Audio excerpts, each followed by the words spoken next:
G'day and welcome to the Ball Boys Fantasy Basketball Podcast. Today we are talking waiver wire ads for Week 5. Let's go! Jordan open. Chicago with the lead. Bryant to Shaq.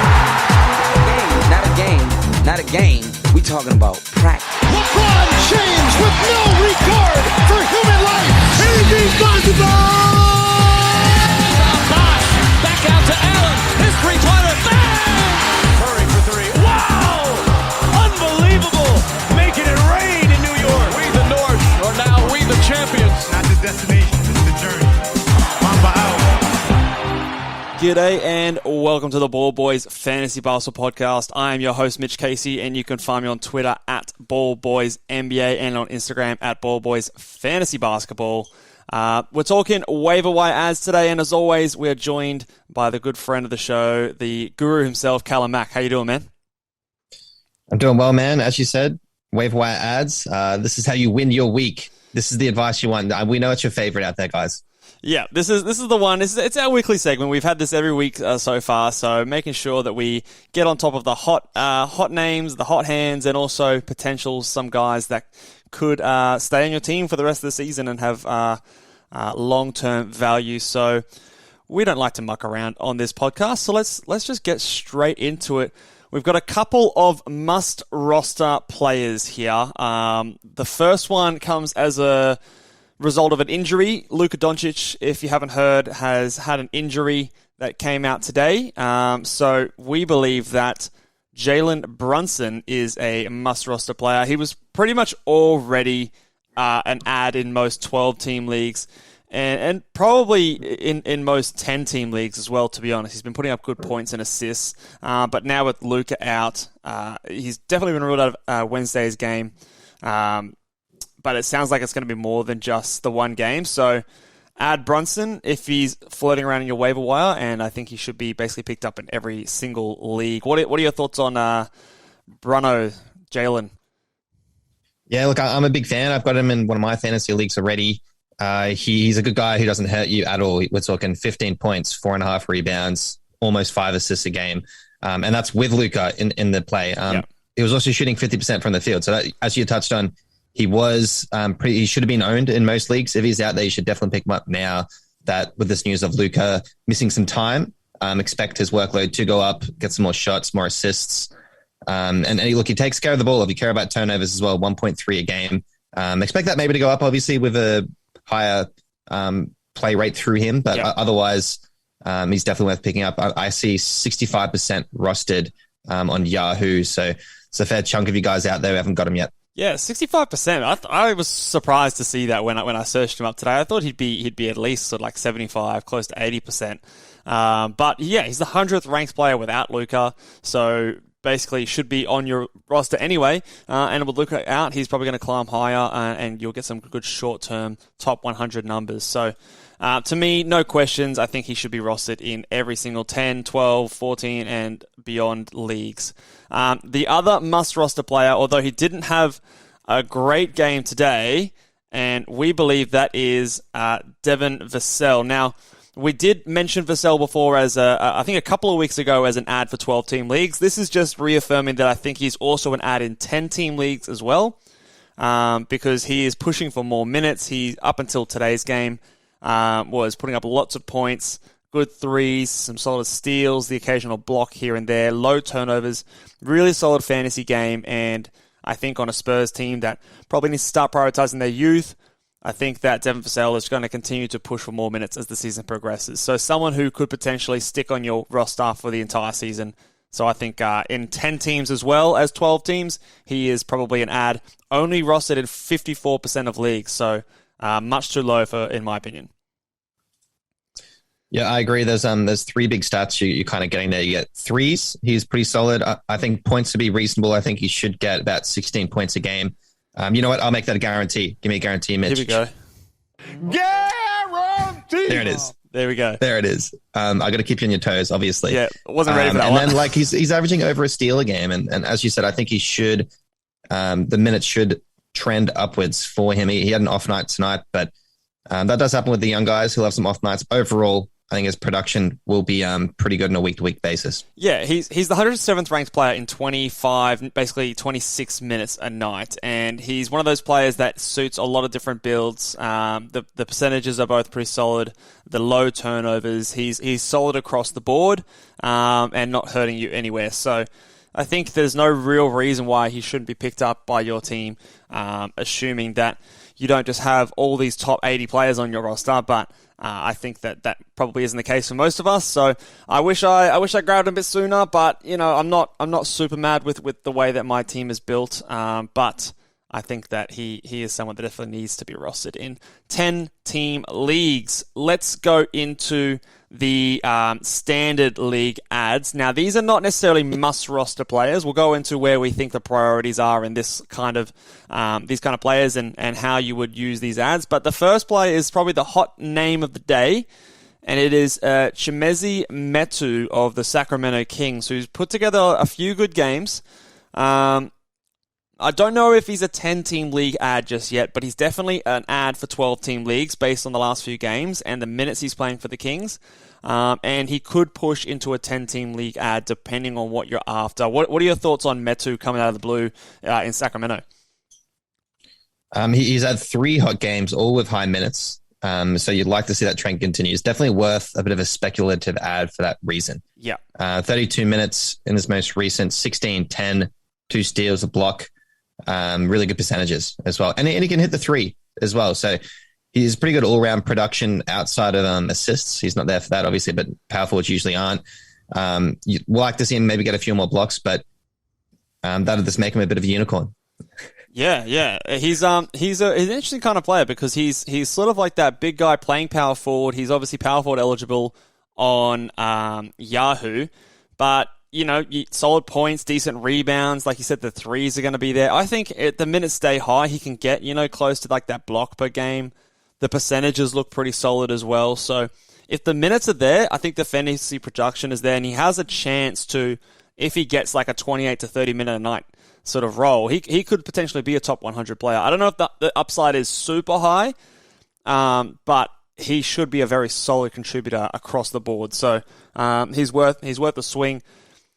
In 10-team leagues, I'd maybe wait unless you've got some trash at the end of your roster and you think you can just take a swing and see how it goes. And you need those sort of rebounds, points, and solid threes from a power forward position. But yeah, I don't know. For me, he's a definite 12-team league ad and maybe a 10-team. Would you be adding him in a 10-team league in certain situations? Probably not a 10-team league, but you do consider he is starting. He started the last 2 games. Yeah. It seems so like maybe that's an argument for him to be picked up in 10-team, but I'd probably hold off at least maybe another week.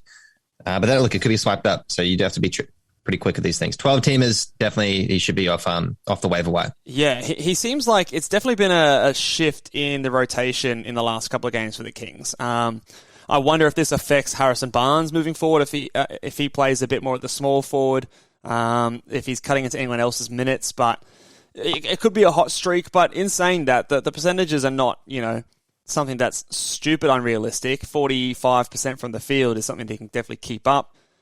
So I think, yeah, definitely worth a flyer. And just to see where it happens from here. Let's move on to the next player. The next player, I'm going to actually pair these next two. There's a couple of Hawks players, Cam Reddish and Kevin Huerta. This is basically based off the news that DeAndre Hunter is out for a little while. Let me just double check that. I think he's out for about 4 to 6 weeks, or next 2 months, they're saying over on Yahoo from NBC Sports Edge. I swear that man is always injured. Yeah. It's pretty annoying. Yeah, he's not the most durable player out there. So, I don't think that they're must roster players. I think that there's obviously a lot of depth still there in Atlanta. But what are your thoughts on both the combination of Cam Reddish and Kevin Huerta? I'm with the news that he's been taken out. I'd probably go with Reddish. I think Reddish should be a bit more of a lock for me. Just because I think he kind of is like that 6-man guy off the bench. Look, they're a deep team. You have Gallinari and stuff as well. But there's been times when I've seen Reddish, take over in stretches. And that is, I think, pretty important. He's had a couple colder games. So, look, maybe he's due from big ones, but he's had some 16, 15, 16-point games. He's averaging 11 for the season, which is pretty reasonable as well, and 1.1 steal. So there's definitely some productive stats there. Free throws been awesome. Field goal, you'd like him to bump that up. Be careful. I would expect that to rise. I'd expect it to rise, but I don't think it's going to get to the point where it's good. I would agree that Cam Reddish is probably the upside play, and maybe Huerta's the safer, more boring, just going to get solid points and threes, but not a whole lot else. So that sort of leaves me to think that neither of them are must roster. They only sort of fit if your team needs them. Like we said, it's a deep roster, especially on the wing position. So as a player like DeAndre Hunter goes down, the minutes and usage kind of just gets spread out around the place, and everyone kind of gets just a little bit of a bump. It should help like players like Bogdanovic and those sort of sorts. So not super excited with that news, but just some people that you might want to even just place on a watch list, or if you've got something crap at the end of your roster, take a swing, add Cam Reddish, see what happens. If he sinks it up again, then you can drop him and move on. But just thought that was worth noting with the injury news. The next guy we're going to talk about is he's a hustler. It's Lou Dort, one of your favorite boys from past, Callum. After watching him in the playoffs a few years ago, I think he's an ad. He's been putting it together. What's that? 4 20+ points per game games in a row, and previously 13 and 17. He's definitely someone that puts the ball in the bucket, gets you some threes. Not a whole lot else, but he is someone I think is probably an ad, especially while he's shooting and he's got the hot hand right now. Yeah, 100%. I actually have a huge regret. I wanted to add him to the list last week, and his numbers weren't that impressive. And my only reasoning was he's playing minutes and he's due to have some big games. Yeah. And what has he done? He's hit 4 in a row, 27-point game, 22, 20, 20. He can get steals as well. He's known for being the James Harden stopper of the past in the playoffs. He plays great fundamental defense. If that's a stat in fantasy, he would be leading that category. Great threes as well. The field goal is up because he's on a bit of a hot streak. Expect that to come down. But overall, I think just for a bit of a point, threes and steals streamer, he's worth owning at this point. Just hold on to him, see how it goes. Yeah. I've got him rostered in my World Cup Fantasy Basketball International World Cup team from the start of the season, because all I want from him is points and threes, and he's definitely delivering that for me. So someone who happy to ride along. His turnovers are pretty low as well, if you care about that. You might even expect those steal numbers to come up. He's averaging 0.9 for the season. I can see that getting up to 1.2, 1.3 potentially. But yeah, he's got the minutes there over in OKC, and he's been playing a lot there because they need talent out on the court, and he's one of the few guys that definitely has shown that on that team to this date. The next guy is another young guy. We're talking Talen Horton-Tucker, THT, who is a very interesting player. What are your thoughts on Talen Horton-Tucker as an ad for 12-team leagues? I mean, he's ranked the 12th ranked player on Yahoo right now. So. Yeah, he's right up there. But I guess that's up to 2 games. Yeah, two games in a punt assist build from what he's been putting up. Huge for me. I'd love to pick him up right now. But yeah, look, threes are there. His points have been really good. I would obviously expect that to drop. I would just say that Talen Horton-Tucker should always be an ad if LeBron's out. Yeah. I think because even last year when LeBron was on, actually, he was kind of playing a fair chunk of minutes, about 20 minutes off the bench. And even then, he was kind of a streamer. I picked him up a few times off the waiver wire. So even then, in limited minutes, he was producing. And look, the past 2 games, he's averaging 32 minutes a game. He can get defensive stats. He can score. He can get assists. The 1.5 assists a game, I'd definitely expect that to jump up. The reason he's ranked so high because he hasn't missed a free throw yet either, which does help, but he's attempting 4 a game. So there's just a net plus all around. I think, as I said, if LeBron's out, this guy needs to be off the waiver wire. You have to go pick him up at that hat. Yeah. It sounds like LeBron's not out for too much longer, but I would just be adding him and seeing what it happens anyway. Of all these players we've mentioned in the Standard League ads, I think he's the closest to a must roster. Just because the talent is there. Like he's absolutely the 4th best Laker. Would you agree? Is he better than Russell Westbrook at this point, Callum? Or how blasphemous is it for me to say that? Well, we'll say Russell Westbrook obviously he's going to get more usage. So whether he's better or not, that debate. In terms of fantasy stats, I mean, you could argue he's better because Westbrook can be so harmful. Yeah. But Look, he's definitely high in the playbook. He's averaging. It was a really high volumes in terms of 16 and a half field attempts goals. per It was game. 16 and a half attempts a game. So they're running a lot of plays through him. So based on that logic, you could even say it's like essentially the third option for him right now. Yeah, he's straight into the starting lineup, first game back as well, so they're not mucking around with him. He's getting the 32 minutes a game after coming off injury, so obviously 37 minutes last game helps that, but he's looked really good. So I think of all these standard league guys, he's the closest to must roster. The only reason he's probably not a must roster is because there is that question mark of the LeBron and when he comes back and how that affects, his usage. It's hard to get usage when you've got Anthony Davis, Russell Westbrook, and LeBron James on the same team. So obviously you've got that cap over you, but I think you add him, see where it goes, and then if you need to cut him later, so be it. But there's a chance that he might stick in a good role and sort of be someone that you can have on your roster for the rest of the season. Let's go on to the next guy, just reaffirming that he is a must roster because we had him on our last, I think it was the show that I did on my own when we were talking about Dylan Brooks, or maybe it was the last show that we were on together. But anyway, he was injured, coming back, but Dylan Brooks, I think, is definitely an add. He's come straight back into the starting lineup. They've definitely seemed to be preferring him over some of the other wings. And at the moment, he's putting up some good stats, some good points. The assists look like they're up a little bit from last season. He had that first game where he had 6 assists. He's obviously going to get you some steals here and there as a good defender. Threes are solid. So I think that he has done enough to make sure that he is rostered on all 12-team leagues and potentially some 10-team leagues if you need the scoring as well. What are your thoughts on Brooksy Brooks? Yeah, I think he, you could definitely say he's definitely an ad. You did touch on him last week, and we said it was tentative because we didn't know what minutes was going to happen, but it's obvious he's in the starting lineup. It's obvious he will get minutes. He's been averaging 16 and a half shot attempts a game, same like THT. So the usage is also there. He will get steals. He will get threes. Expect his percentages to drop. His field goal has been notoriously pretty average. Yeah. And on that kind of attempt, you do have to realize that you need to put a little bit of a buffer to take him on. So do expect that to be harmful. In punt field goal builds, he's a great fit. So look, I would say Adam, if he's on the waiver wire, he definitely should be picked up.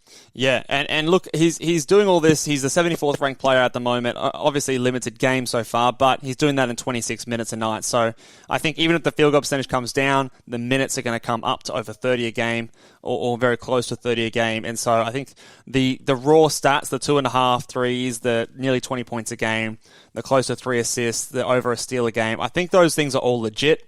I think he's going to keep doing that, and as long as you can stomach the poor field goal percentage, then yeah, he's a good add, and especially in those punt field goal percentage, like my team is where I added him. He's definitely a good player to have on your roster. The last player that we're going to talk about is probably a short-term ad with a couple of injuries happening at the moment. We had the news of Evan Mobley going out with 2 to 4 weeks with an elbow injury.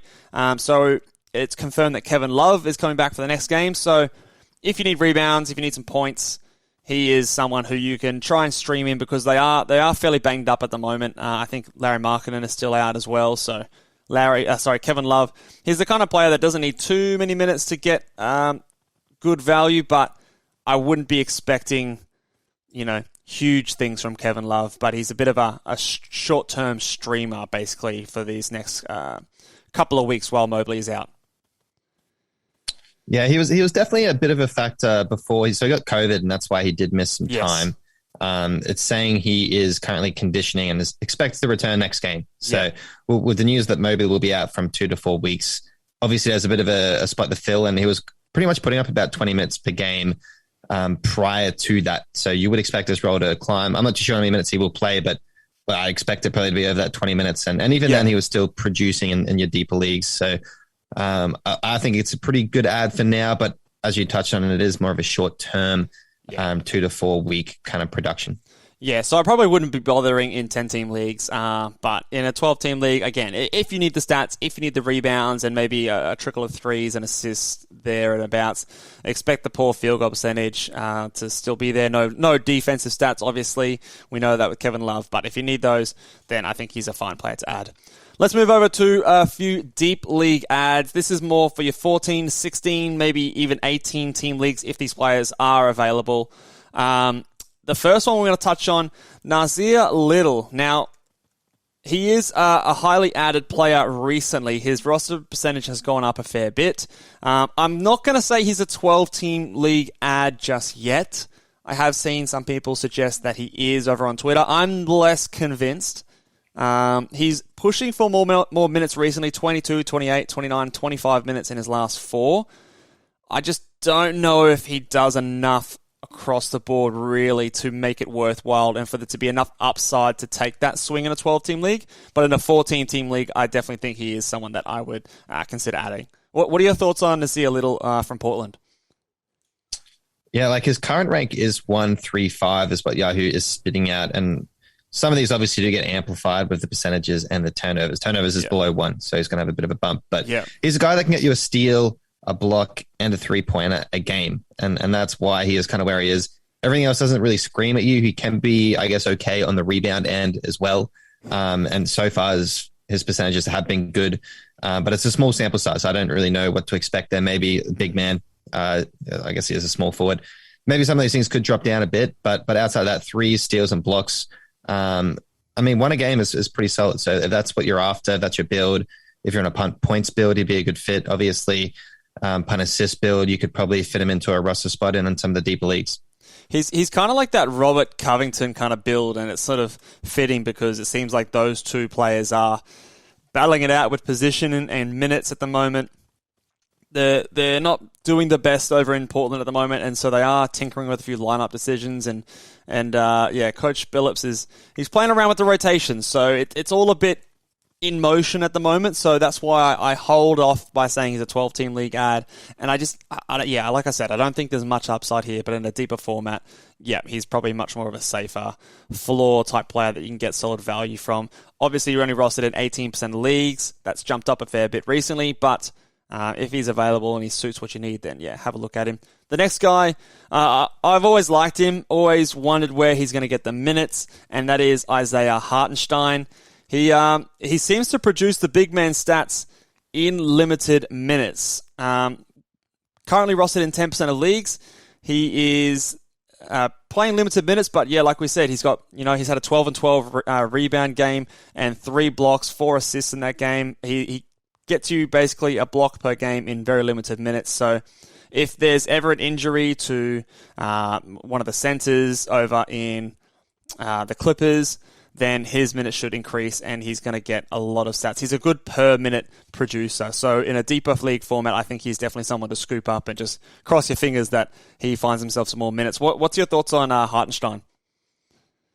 Yeah, I like his game. I do like his game. He is getting some time. I think it is a bit of a matchup basis kind of deal, because that's what Coach Lou, he loves to mix up matchups based on their opponent. They like to go small a fair bit. Exactly. So he's a guy that he's going to have some off nights in terms of minutes, which will affect the stats. But he'll have some good ones, like he shined bright in the 12-12 and 3 blocks a game. So in deeper leagues, he can be that guy that can push you over the edge. Right now, he's ranked at what's it saying? 199. So look, you're looking at a deeper league. I wouldn't expect his minutes to really go up either. You do have Ibaka, who is on the way in to the rotation. I don't know how that will affect Hartenstein in the long run, but Ibaka has been getting very limited, but handfuls of minutes. So I would expect. Oh, just lost your connection there, Cal, but we'll press on.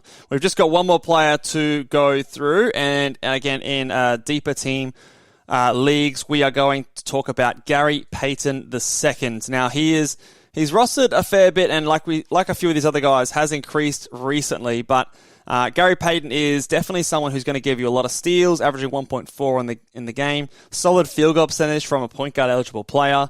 But outside of that, there's not really a whole lot else to like. So I definitely don't think he's a standard league player, rostered in 17% of leagues. So I think that he is definitely someone who is a bit of a specialist, but can definitely help you in a deeper league, especially if you need those steals and those weird field goal percentage boosts from a point guard position. Have we got you back there, Cal? Are you back with us? No, okay. Looks like we've got some technical difficulties at the moment, but I'm sure Cal would agree that Gary Payton Jr. is Gary Payton II, I should say, is an ad, especially if you need those steals. So hopefully we'll see if we can get Callum back for the next pod. But for today, that will do us. Make sure you are following us on Twitter at Ball Boys NBA. Click like on the video if you're watching along on YouTube. Make sure you're subscribed on YouTube, on podcasts, wherever you listen to your podcasts. Give us a 5-star rating if you can over on Apple Podcasts. It really helps us out. I want to get to 30 ratings. If we get to 30 ratings, guys, who knows? Maybe we'll do a Q&A podcast as a result. So go over, rate the pod, and we'll see you guys next time. Laters.